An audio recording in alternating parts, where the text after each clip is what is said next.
Welcome everyone. Welcome to the uh, our first ever live masterclass from the Synthase Composers Academy. I'm Nate May. I'm the director of Synthase. I'm Susie Ling. I'm Associate Director of Synthase. And we'll just wait a couple minutes to see who's showing up. Please, if you're here, please say something in the chat. So the chat should be live.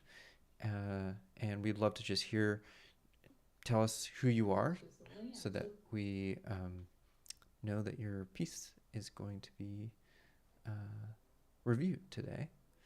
We had 5 submissions today, so we should be able to get to all 5.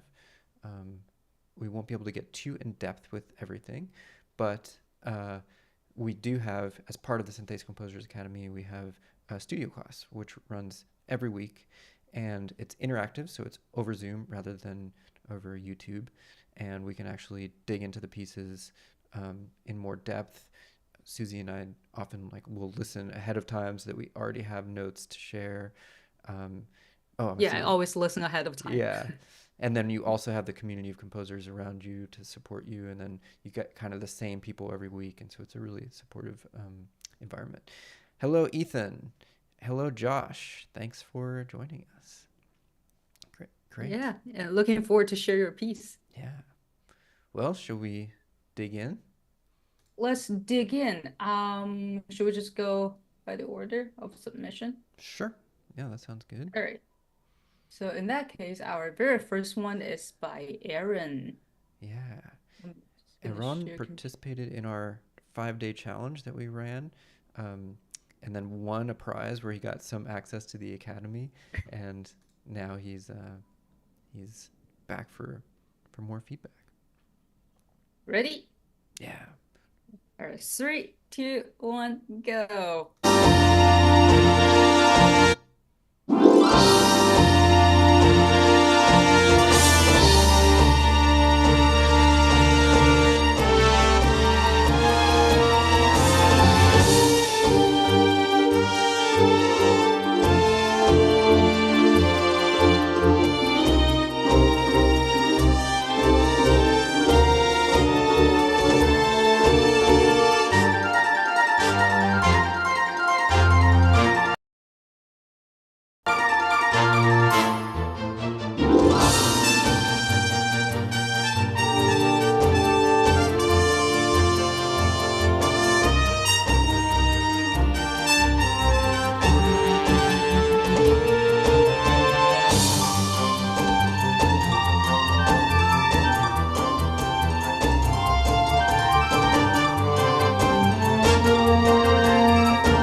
nice. It's Cool. so energetic. It's like the perfect opening piece.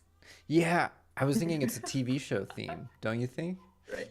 If Right. And one thing I really appreciate is that like every time when I hear ba ba ba, I'm like, oh no, is it gonna to be like a three to some clap? But it's like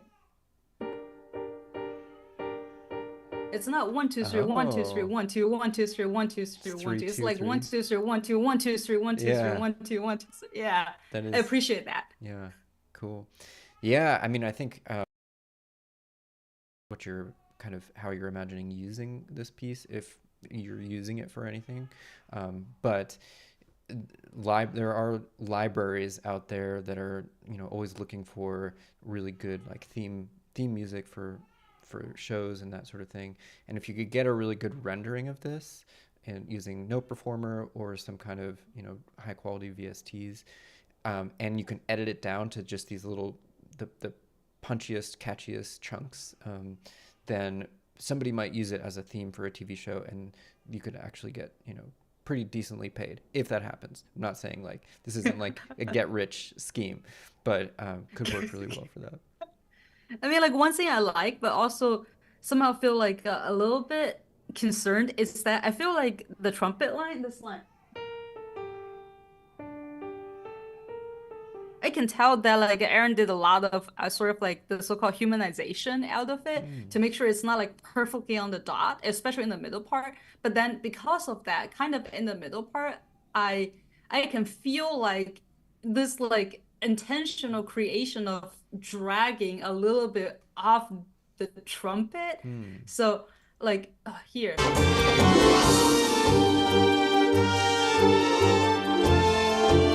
Okay, not trumpet, sorry.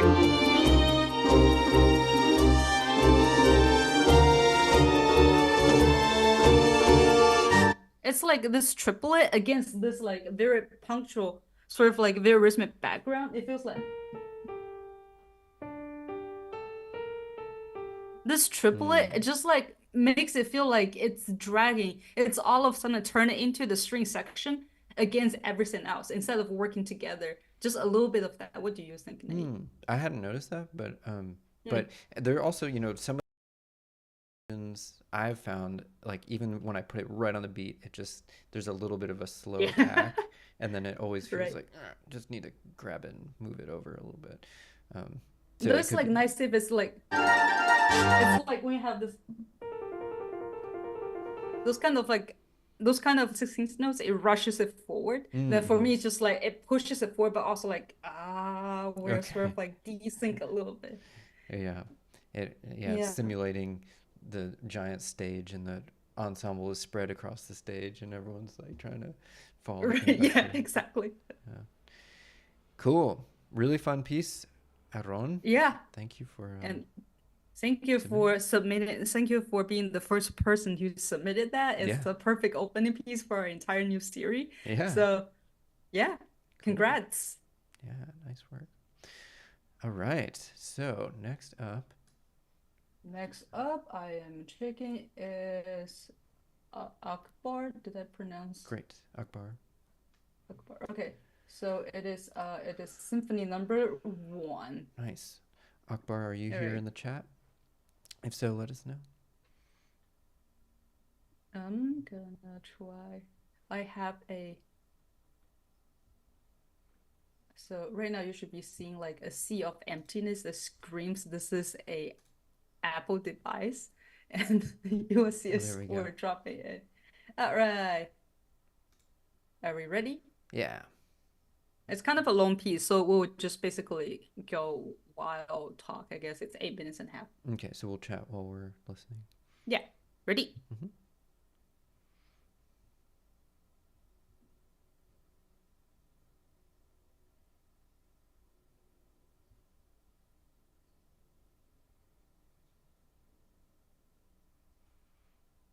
I'm not hearing it yet, just so you know. Oh no. Mm, well, Tech issues? We don't have tech issues. We have tech. Oh, here we go. oh, you're hearing now? Okay. Yeah.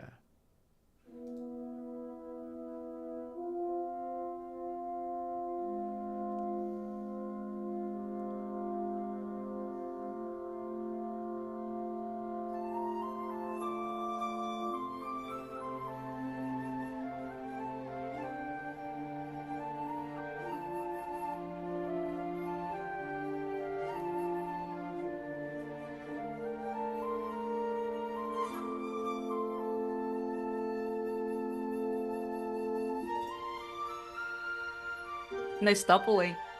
Mm-hmm.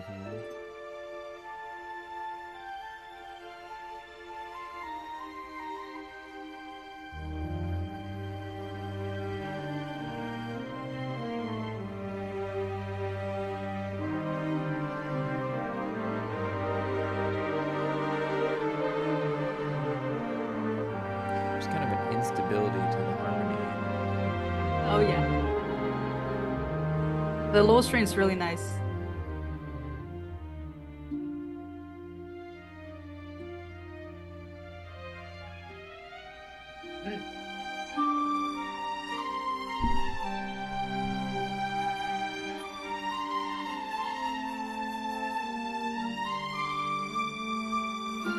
It kind of reminds me of Rimsky-Korsakov. Okay. I can see that.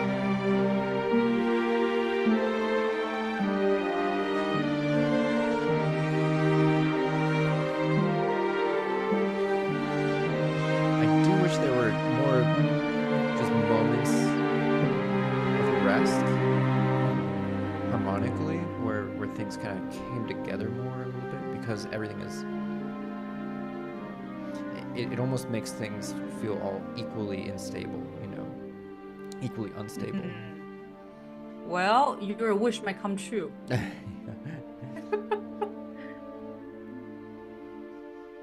Ready after the half cadence? There you go. Ooh. I wish the pizzicato in the double bass is doubled by Oh, the yeah. cello, Sounds like it's doubled by a bassoon or something. Yeah.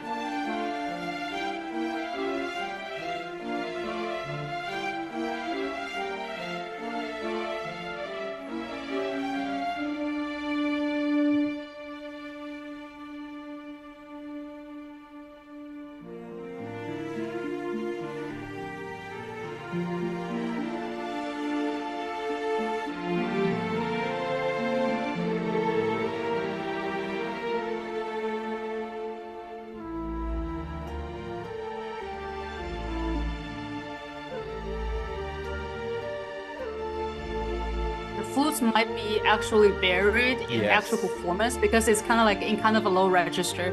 Yeah, very much so.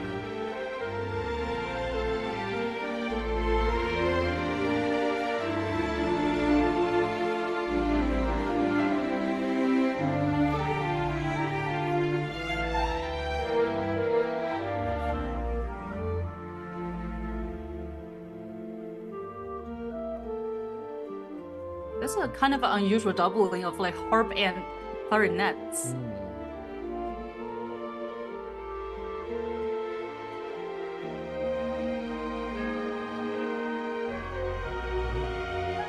Nice jubilee bell.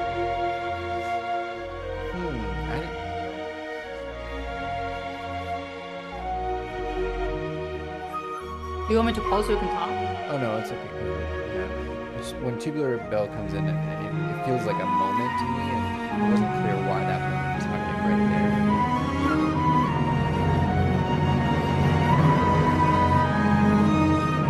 there. Remind me to talk about Timpani Rose afterwards. Okay.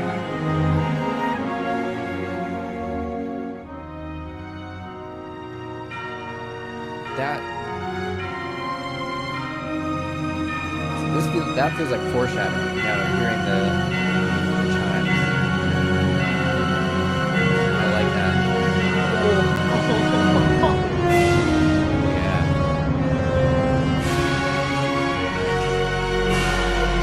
Nice. Remind me to talk about bass drum Rose. Okay.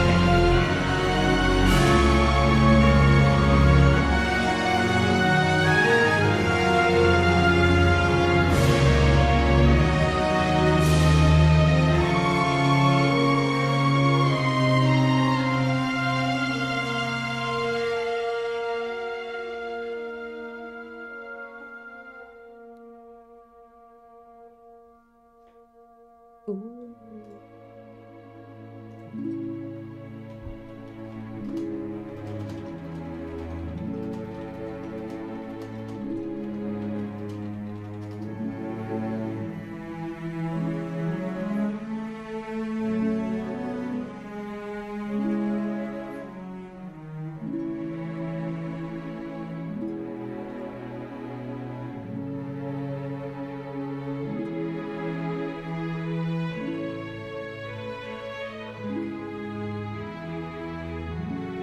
I wish it's kind of interval doubling instead of unison.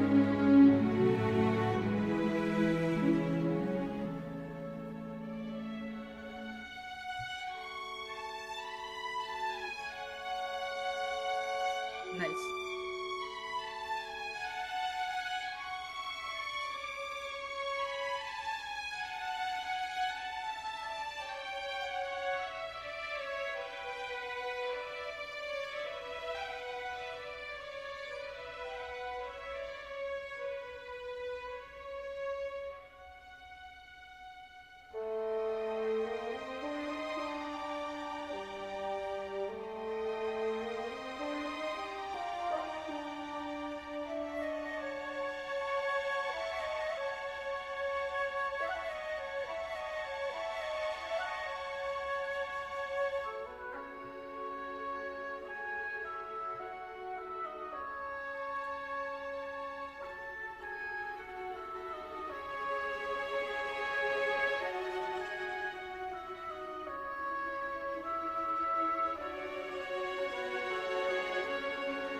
I think the orchestration is really the strong point for this piece. Oh yeah.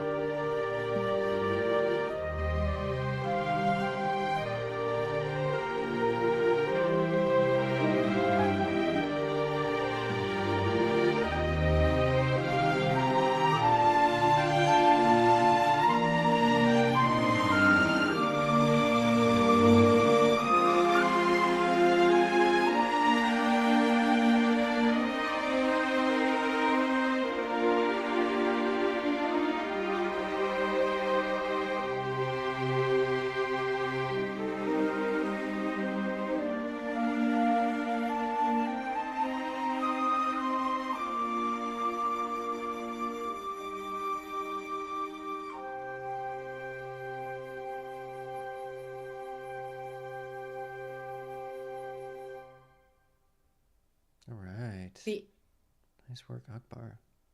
Thanks for sharing that with us. It's really nice. Because how nice it is, the ending pitch, I'm just feel like could it drop a little bit lower to the low bass? Like some double bass have the low D. Oh, we're not getting your keyboard. Uh, um, all right. Hack issue. I was just wondering, maybe it could be it's a very nice ending that ever since winding down. What if in the end double bass can have the low D? Let it be there, or like it could be like whenever the tubular bell comes, it's always like a very nice and very kind of cinematic moment. Could it be?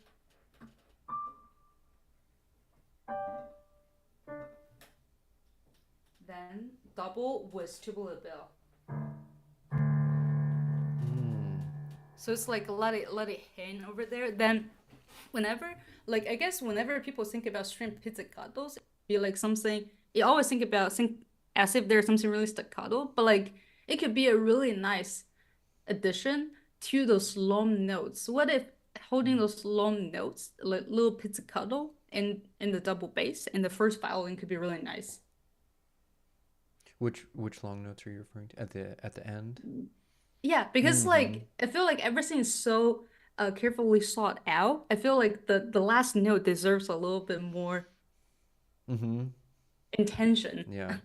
Adding Yeah. that tubular bell will give it a certain it will change the story of it though, right? Because Oh yeah, that's true. it's gonna suggest something a little bit dark, right? A little bit um, different than You what's wait, there.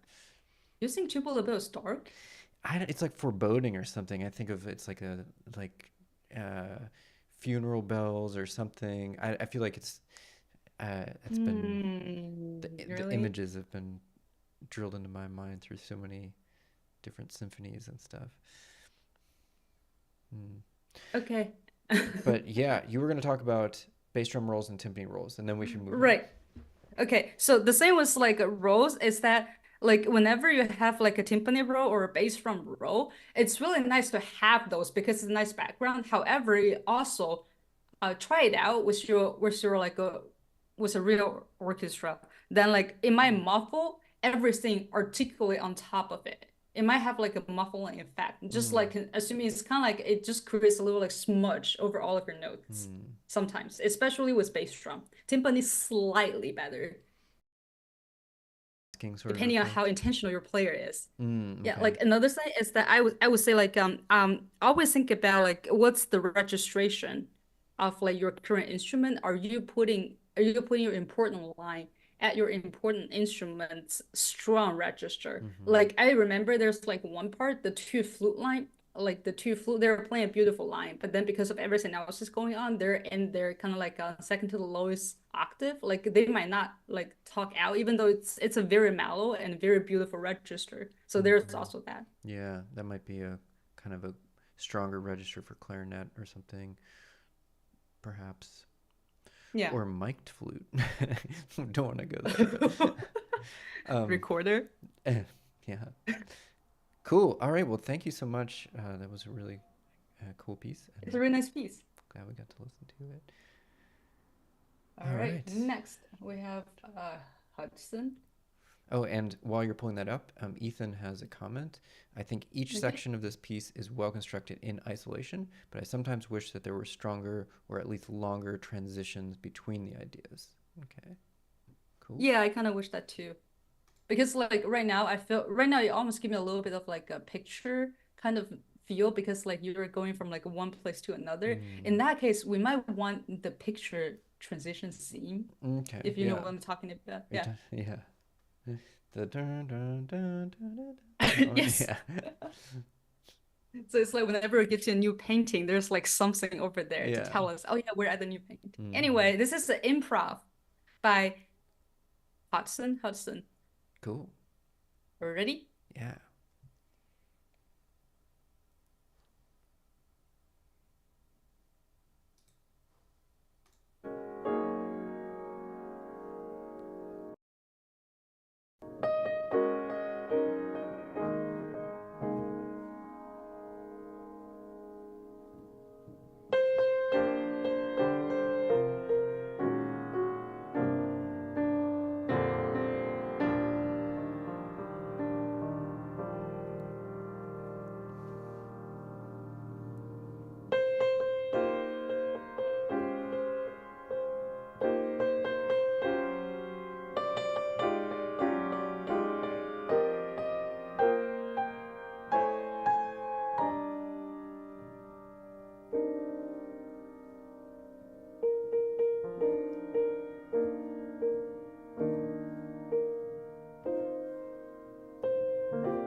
dance voicings and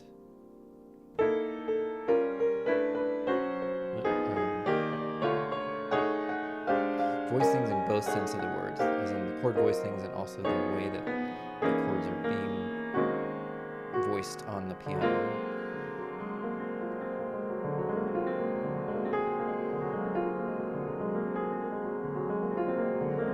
Here's the Debussy part.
Beautiful. Wow. Yeah, beautiful playing. Yeah, beautiful voicings. And I can see all those. So I'm trying to remember the influences we had, like Bill Evans, Scriabin, Debussy, Keith Jarrett. Um, Maybe there was another one. I heard a lot of those in there. The dense voicings of Bill Evans. Um, the fact that it was a free improvisation is a very Keith Jarrett thing. Uh, I will say that one thing that Keith Jarrett does that I think it makes his free improvisation so transcendent is that he comes back to things. He he creates cycles that um, he'll loop, and then he'll loop them pretty literally for a while, and then he'll vary them in a way that gets you into a trance. And that was something, it does, of course, you're not trying to do it exactly in that style, and I understand that, but I was hoping that there would be something more that we could come back to. I was always wondering, like, okay, where are we going and why? And there were times where um, you gave us a direction through the use of registers. So you gave us these wedge shapes moving outward, and wedge shapes moving inward, and that also built up tension. So that was a way that the energy was pointing in a particular direction. But in terms of the idea, I never felt like we were arriving anywhere, or like, pointing to a particular place. Of course, that's really hard to do with improvisation because that has to do with time. Um, and so it takes a little bit of working things out. And I want to hear what Susie has to say, but I have one suggestion. It looks like you are doing a series of these. It was just like number 92 or something, which is awesome. Maybe it's a daily practice for you.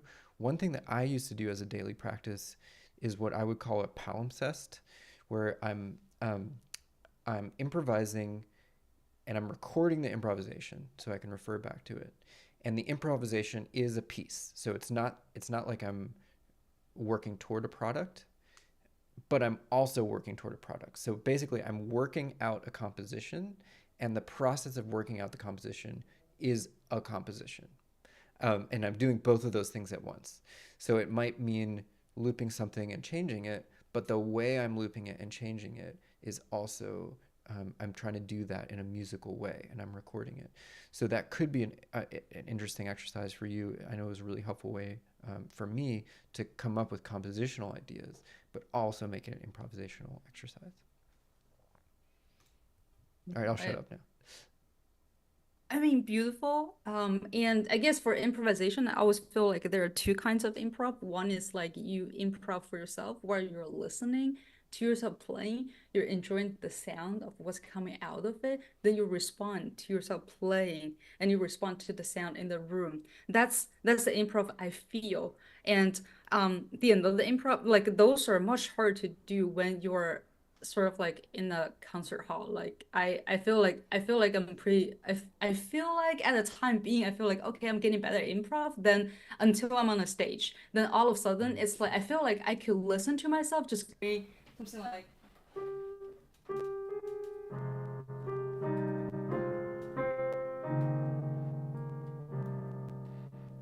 see, I'm not doing great because I'm on a live stream. I'm very aware I'm on a live stream. That's how life works. But like sometimes I feel like, especially for pianists, I don't know how you feel, Robert, is that our hands, we have muscle memory. Our hands will guide us to the next chord. Maybe that's not the sound you're thinking while you're thinking, listening to yourself while you're playing. Instead, it's the sound your hand wants you to play. That's why when I did like this, it's pretty nice. I did pretty awfully this.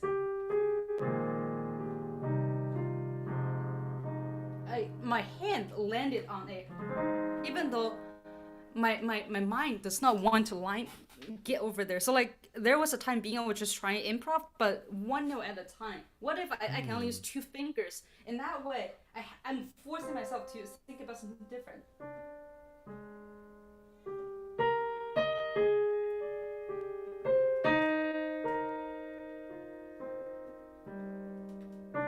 Like every note is so much more intentional. It could be like it could be a very nice exercise, I guess. Yeah, it's another good exercise.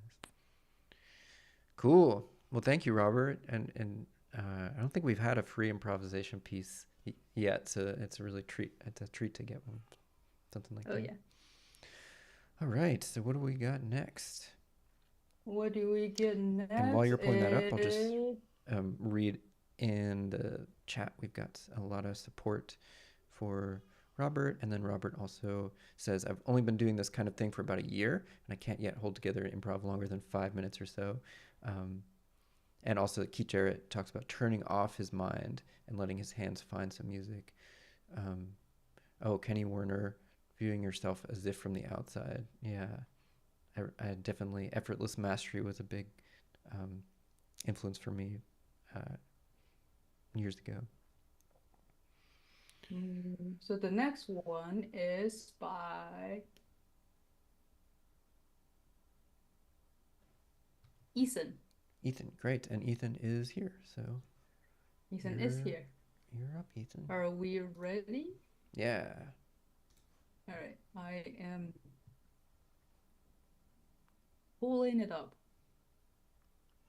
Building the Okay. anticipation. Okay. Death and rebirth in Urbana-Champaign. Okay. Ready? Yeah.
Did you see how the time signature was written? Is it just 3/4?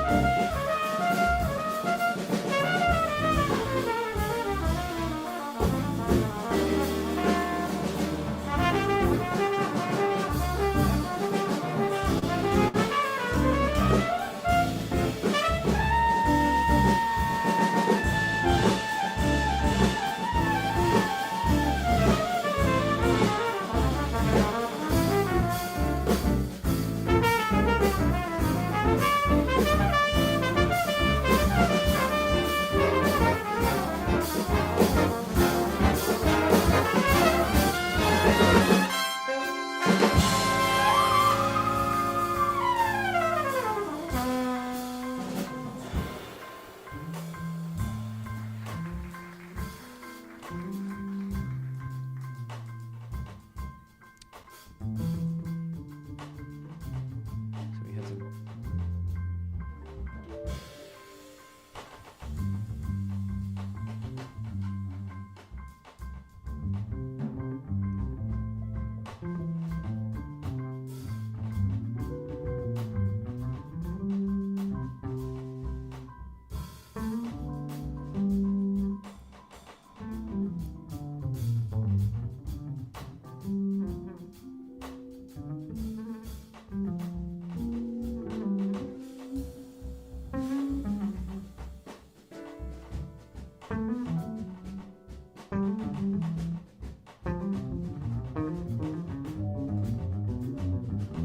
yeah. So we're a few pages later. I think there were some repeats. Let's look for the other open section. There we go. Oh. Okay, yeah.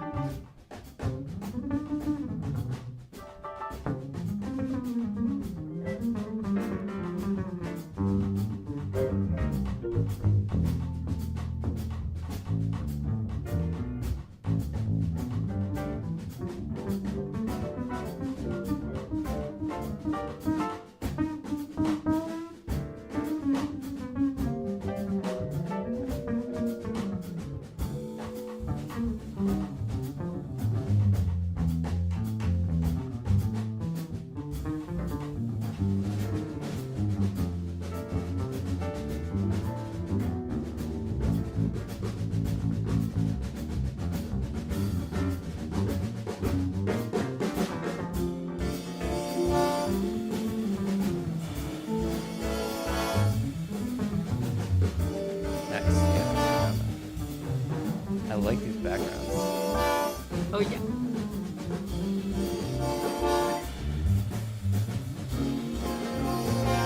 That's all you need, man.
All right. Wow. Thanks, Ethan. Great to have a I have live performance. I have a question. Why everybody clapped for the trumpet player, but nobody clapped for the guitar open section? Oh, Isn't that a little bit not sad. nice? Yeah, well, the Uh, bassist was sounding great too. Um, yeah, I mean that Wow. this is a giant ambitious undertaking, and I think you really pulled it off, and I'm impressed that you got your players to pull it off too. There was some, tightening that could have happened, um, but I think one way you really helped it work, um, is by just keeping it in 3/4 and making it feel like it's not in 3/4. I was just impressed that the whole time it felt almost like an odd meter, but it's just 3/4. So widening those beats and allowing more to happen in between them and creating these kind of grooves that go across the meter is a great way to, like, you know even if you have a lot of players, then you can still keep them in sync because everyone is following a very simple meter. So that's a good way of doing it. I mean, Yeah. another reason why it feels like it's so widened is because all of those syncopations, even though it's a Yes. very jazz thing, it's like it works so well, especially against those da da dee da da dee da da da dee Mm-hmm. da da dee da. Yeah, Yeah. really nice. Cool. I would think this is more of a performance thing or a rehearsal thing. Um, just thinking about how many, um, how many. It's not really choruses, but how many repeats your soloists are getting in the open sections, just so that the energy stays building. Um, I felt like there was so many. The energy was so carefully crafted in the through composed parts, and then in the open parts, there was a little bit more stagnation, and so it could just be like, hey, let's shorten the solo a little bit, and that way the soloist feels like they're like, okay, I'm doing it, and now I need to start building because the backgrounds are coming in, and it can help, I think, clarify things a little bit for everyone. um, but yeah, that's my main Yeah, thought. I'm not from a jazz background. I've been just admiring this piece. Yeah, yeah, Yeah. it's really well done. I've never And been to like I Urban. like how everybody just so came together after the first open session of the trumpet that like just like pushes somewhere feels so natural Mm, then and just like a really satisfying landing point as well. yeah. Yeah. Cool. Well, we should move on because we're trying to keep this to one Oh yeah. hour this evening. But there's a lot of support for Ethan in the chat as well. Um, Ethan, thanks for and great work. Oh, and I need to make sure I'm flipping the camera. There we go. Cool. So I think we have one more, and then we're gonna chat with you a little about a little something. Um, so our last one is that Josh.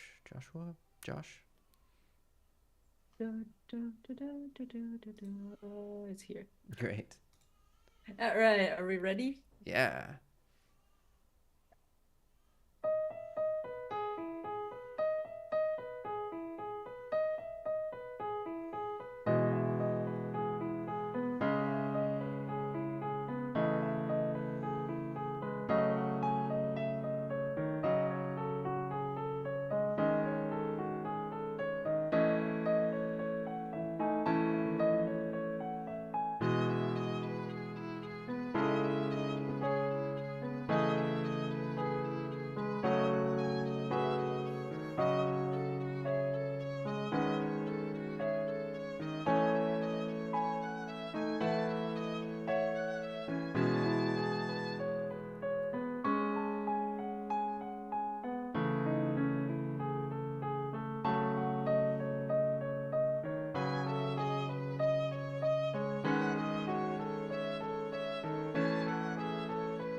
Beautiful.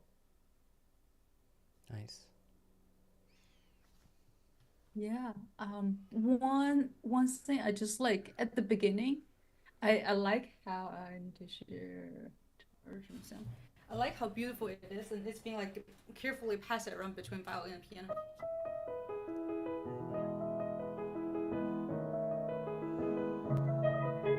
But then, um, what would happen is that after you pass the entire phrase to the violin, could it be something that eventually is like violin, piano answers, violin asks again, answers, Hmm.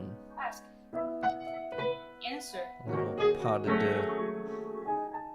It's like a question and answer and question and answer. The same thing can keep going until this part where Nate says he really like the.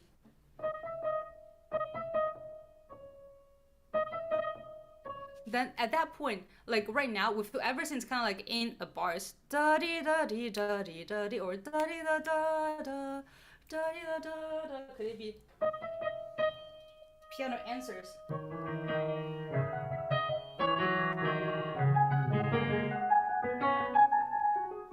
So it's like it could go from 4 to 2 to 1. Eventually, they could overlap into this big flow of. They could be almost like overlapping on top of each other, as if they've been telling two different stories. Eventually, they merge into one big story. Could be really beautiful. Yeah, that's. I love that because it's a way of dealing with kind of orchestration and form at the same time. That you're having something that you're building up to, you're building energy, you're using the same idea but fragmenting it. Um, I'll also just say this is kind of a hard thing to talk about, um, but just the counterpoint and the harmony, um, because there's no wrong or right way to do it. But I will say I think as you listen more for counterpoint and harmony and studying it can help with this. It's not the only way to develop an ear for it, but as you listen and or study counterpoint and harmony, you'll just start to hear moments where there's some instability that you might not want. There's some stability that you might not want. So, like at 22, for instance, there was a, One, two, there was, 22. oh, no, okay, is 20. So that A, I don't know if my keyboard is coming through or not, but Nope. it might not be coming through for you, but it might be coming through for our YouTube listeners. So Okay. I'll have to check that later. But this chord just felt really unstable in a way that didn't quite work for me. And then at I think it was 65. Um, 65. 65. yeah. Uh, um, I'm not sure if it was there. It might have been a little bit later. There was just that we went into just major chord territory. I think it might have been around 70 or so. We just went, everything got very major, and it felt too stable to me, you know. So just managing stability and instability through your own harmonic language and through your own contrapuntal language. The other thing with about the counterpoint, of course, there's no right or wrong counterpoint, but when there is, and actually that's a controversial statement, but when we lock into octaves or unisons, obviously that's traditionally it's a forbidden thing, and there's a reason for it. It's because it feels like these two dancers suddenly become one. It's not that they're moving in parallel, right? That would be like if it was thirds or sixths, but it's just like one of them just like disappears, and we only are able to perceive one dancer. You know, the intervals are really connected to our sense of like understanding what's going on around us, like understanding our environment. Um, it's not just the intervals, but the way the counterpoint is interacting is helping us understand like what is in this field that is in front of me. So I'll just say, yeah, maybe keep listening and or studying harmony and counterpoint, and you'll start having more opinions about your notes. If you, it could be really fun to be like two people, like two dancers, and gradually one dancer disappeared, being devoured by the another dancer. That's an entire different arc. Yeah, when dancers eating each other, that I think Yes. you'd get a lot of tickets, but you could only do it once. Um, cool. So we should go on to our little ending bit. Um, All right. Thank you, Josh, for sharing that piece with us. Thanks also to everyone else who shared a piece, and to anyone who's watching who didn't share a piece. We're really glad you're here as well. We want you to know about the thing that has been a big part of our lives lately, which is the Synthase Composers Academy, specifically because um, if you enjoyed this, we know that you'll enjoy that because a big part of the Synthase Composers Academy involves doing basically this, but on a weekly basis and a lot more intimate and a lot more in depth. So we're going to tell you a little bit more about this now. So if you want to go ahead to the next slide, Susie. Oh, sorry. Here we go. Great. While we're talking about this, there is a link in the description to the page that tells you all kinds of stuff about this academy, and that will also link you to signing up. So if you want to explore that while we're talking, feel free to do so. And for everybody who's here, like maybe you are, we sort of make some guess that you fell in love with video game, film, or classical music and started figuring out how to make it yourself. Or you're actively studying music and you just love composing. Or maybe you're already a music pro and you've expanded into composition. Or you used to compose but you fell off and you're restarting to get back into it. And throughout your journey of trying to figure it out yourself, maybe you feel like you end up spending too much time on things that don't really matter and not enough time on things that do really matter. And what really matters and what does not, it just stays a mystery. That's why the more we try to do things completely on our own, the less we know about what we are missing. And that's why we exist. We are the Synthase Composers Academy. We are a source of trusted community, mentorship, and resources to help aspiring composers grow in their art and craft. And this is us. So hi, I'm Nate. And this is Susie. We're both Nate, composers. talk this picture for me. Oh yeah. Um, we're both composers, keyboardists, and we're educators. We've had pieces performed internationally, as well as on national television. We've won awards. Susie's doctorate is from Duke, mine is from Yale, and we both have served or are currently serving as professors of music as well. Susie is at Elon University. I was formerly at Montclair State and at Cincinnati Conservatory, but now we're doing this, and we love teaching. So this is how you'll grow as a composer as part of the academy. You're going to meet your people, not just random people, but your people. You're going to sharpen your skills. You're going to explore your artistic voice, and you're going to stay up on developments. I think we've done a little bit of most of those things, even just today in this little live stream. And we are a very friendly community of composers. And for the 2 months of our existence, we so far see zero negativity directed toward anybody else. So the screenshot you're currently seeing are taken from our live 5-day challenge, um, which which was the launching event for this academy. And 3 out of the 4 people here are actually our current members. So if you were to join the academy, you'd be part of our inner circle, which instead of just seeing this person appears and disappears on Discord, you will get to stay in touch with the same group of people you know and you like, and you get to watch them grow along with you. We also have a growing library of courses, and I'd say growing because we're adding to it every month. Our courses are quite a range of topics. You'll see Soundtrap Kickoff is about a digital audio workstation, which is great for beginners. Chord Candy is actually a series of 11 courses that help you hear and use chords in your own compositions. And they use a visualization system called the Key Ring that I developed that got a lot of love on the internet. It really helps people intuitively understand chords and scales. Writing for Violin is a really comprehensive course where we brought in Kevin Rogers, who is the founder of the Friction Quartet, and a violinist, and he just kind of gave us basically every technique there is for violin and demonstrated it, told us how to write it, and I also put together like a 45-page book to go along with this. So it's pretty much the most comprehensive course I know out there for writing for violin.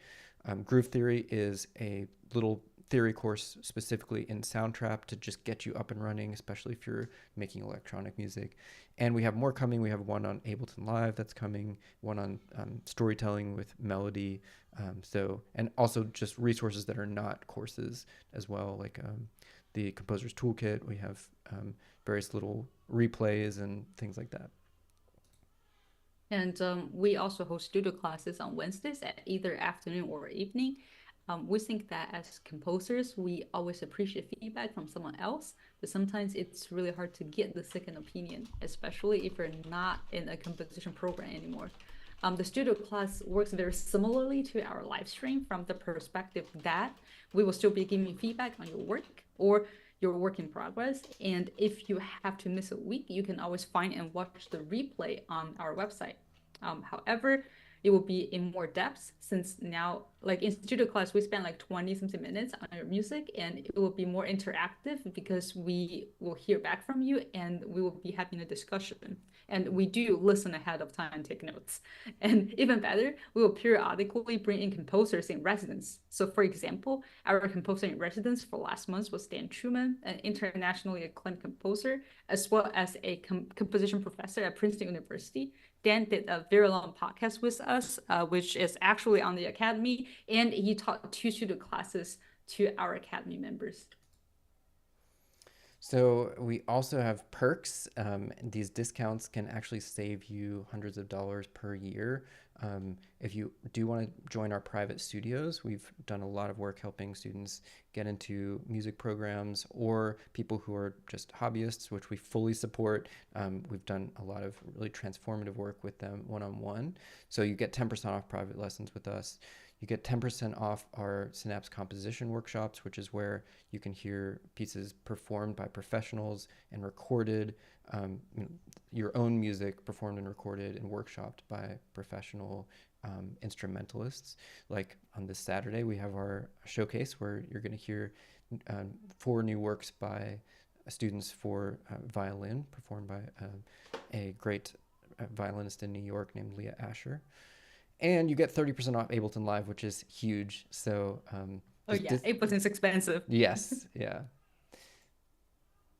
And here's just one of our success stories from a member who's both a private student and an Academy member. So this is Daniel. He's one of my students. So he's not from a musical background, and he says it's as if he made up for lost time. He has kindly said that we each have a rare combination of being excellent musicians and also gifted at teaching. So that is what we're aiming for, and we're really appreciative for Daniel for sharing that. And coming up this is Red, and he's one of our founding members. So he's been with us for 2 months, and he's such a kind soul.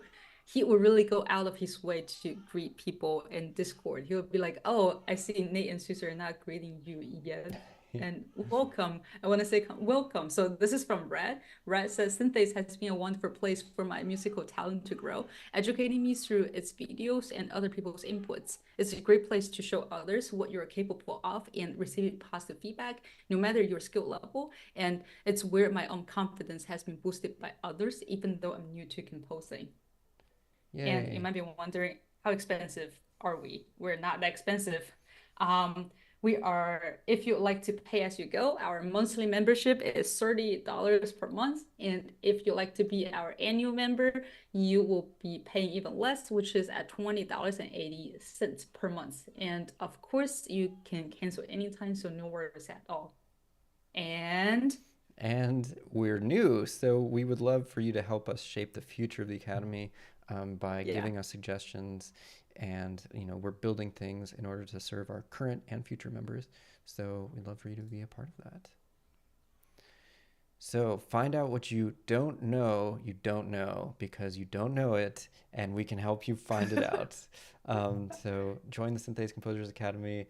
The link is in your description. If you have any questions, then I think you have our email address. We're going to be sending you a couple emails if you participated in this masterclass, and you can feel free to reply to any of them, and we will answer them. Yeah. Hope we'll see you soon. Yep, hope to see you soon. By the way, you can also reach out to us at info@synthase.cc, and we will Yep. both get that. So thanks, everyone. Thank you for your music, and thank you for showing up. And